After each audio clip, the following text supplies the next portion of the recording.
Tonight, I can report to the American people and to the world that the United States has conducted an operation that killed Osama bin Laden, the leader of Al-Qaeda, and a terrorist who's responsible for the murder of thousands of innocent men, women, and children.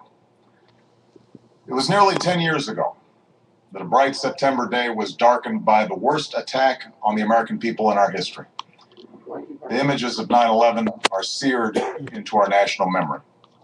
Hijacked planes cutting through a cloudless September sky, the Twin Towers collapsing to the ground, black smoke billowing up from the Pentagon, the wreckage of Flight 93 in Shanksville, Pennsylvania, where the actions of heroic citizens saved even more heartbreak and destruction.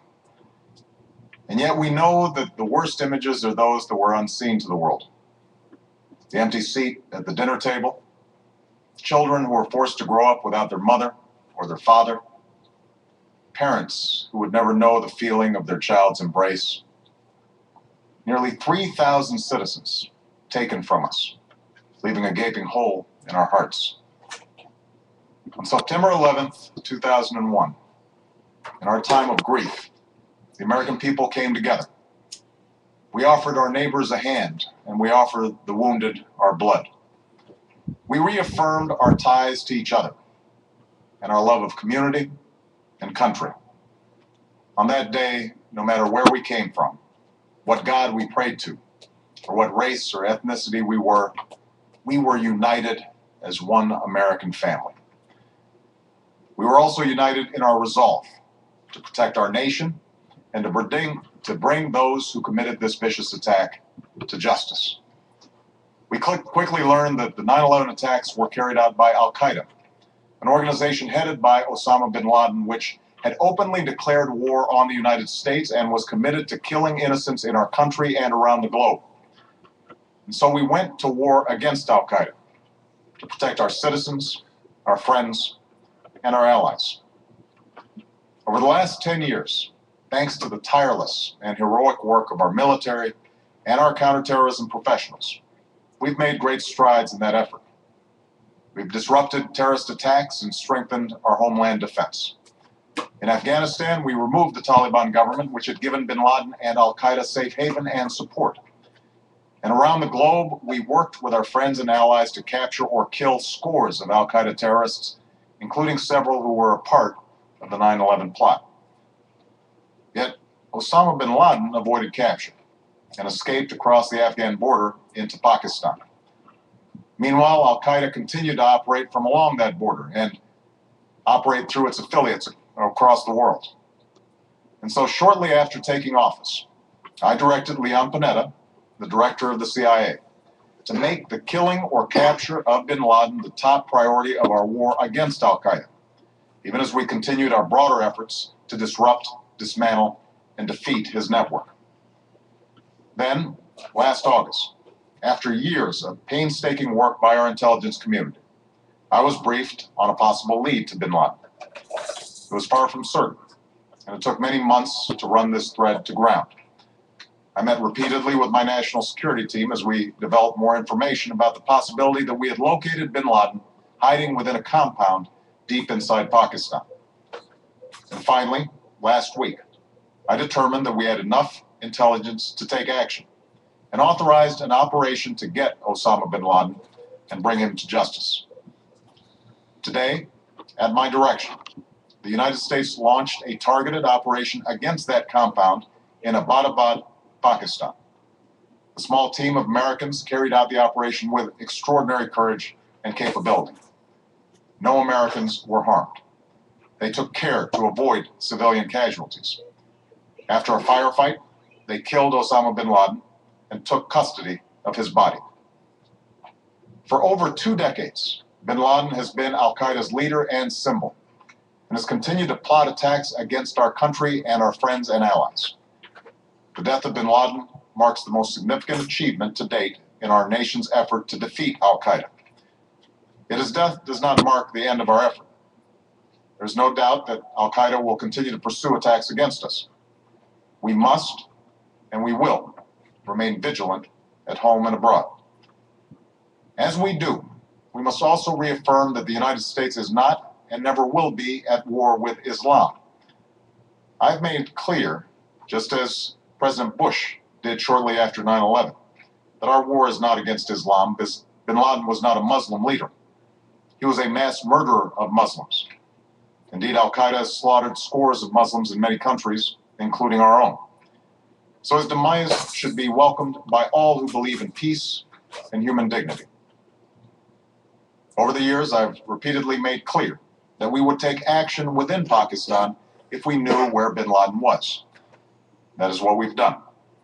But it's important to note that our counterterrorism cooperation with Pakistan helped lead us to bin Laden and the compound where he was hiding. Indeed, bin Laden had declared war against Pakistan as well and ordered attacks against the Pakistani people.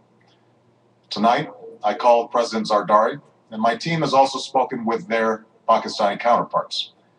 They agree that this is a good and historic day for both of our nations. And going forward, it is essential that Pakistan continue to join us in the fight against Al-Qaeda and its affiliates. The American people did not choose this fight. It came to our shores and started with the senseless slaughter of our citizens. After nearly 10 years of service, struggle, and sacrifice, we know well the costs of war.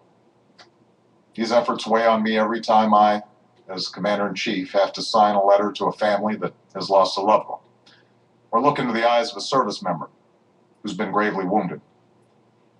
So Americans understand the costs of war.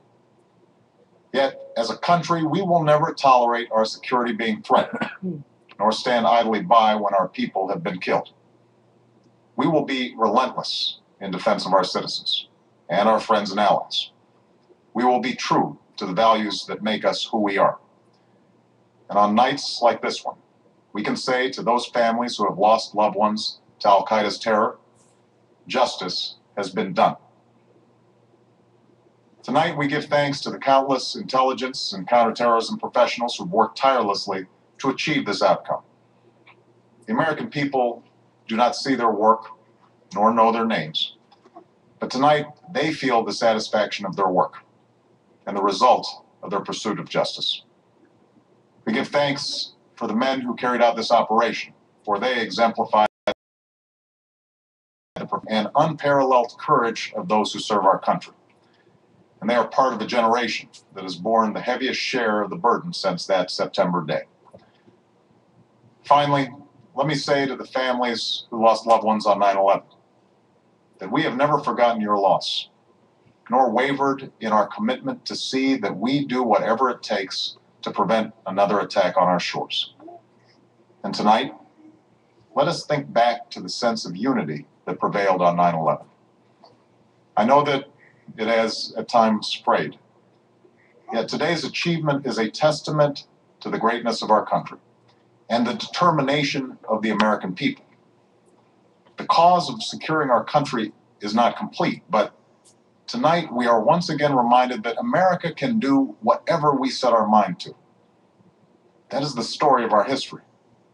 Whether it's the pursuit of prosperity for our people or the struggle for equality for all our citizens, our commitment to stand up for our values abroad, and our sacrifices to make the world a safer place. Let us remember that we can do these things not just because of wealth or power, but because of who we are.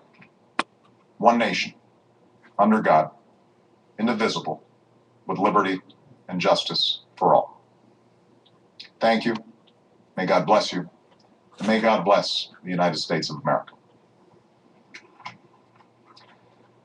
President of the United States making the dramatic, historic announcement. That's all official now. Bin Laden is dead. The president describing in some detail, not all of the detail, but in some detail how the U.S. intelligence community got wind that bin Laden was hiding somewhere in Pakistan and that a team was assembled to go there and kill him, capture him, or kill him. In this particular case, they killed him. The president saying they had cooperation from the Pakistani government. He thanked President Zardari of Pakistan for the assistance in this effort. They had the body, they retrieved the body, and they confirmed, in fact, it was bin Laden. I assume they had DNA evidence in addition to other obvious visual sightings of bin Laden. They wanted to make sure they had the right individual. Ed Henry is over at the White House, our senior White House correspondent. The president, he was to the point, and he understood fully what this announcement means. The cheering, I can even hear it now around the world, certainly where you are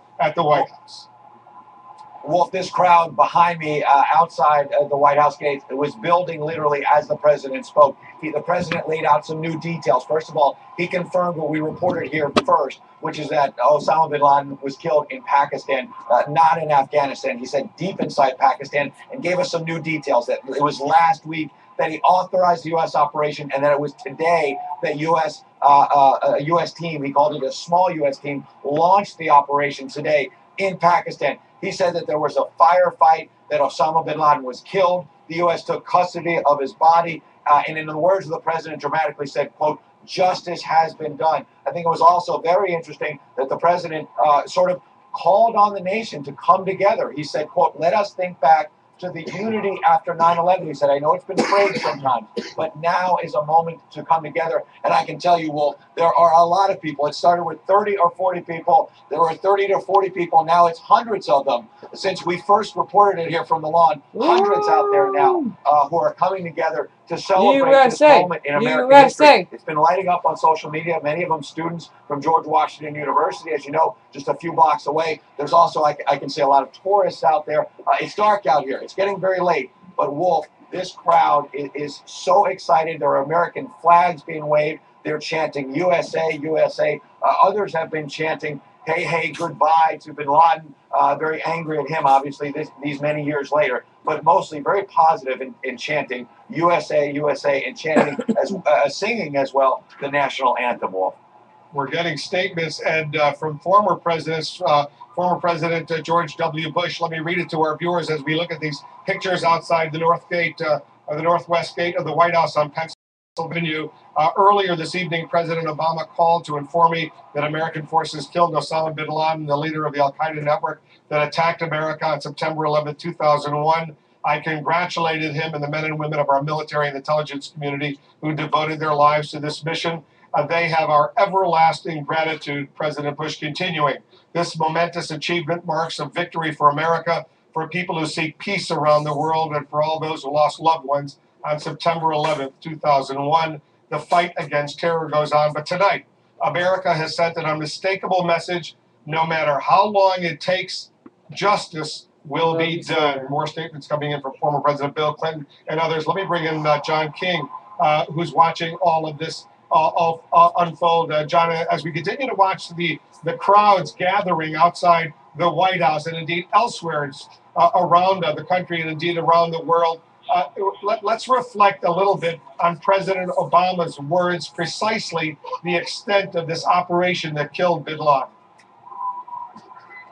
Wolf, you see the crowd celebrating across from the White House in that park on 9/11.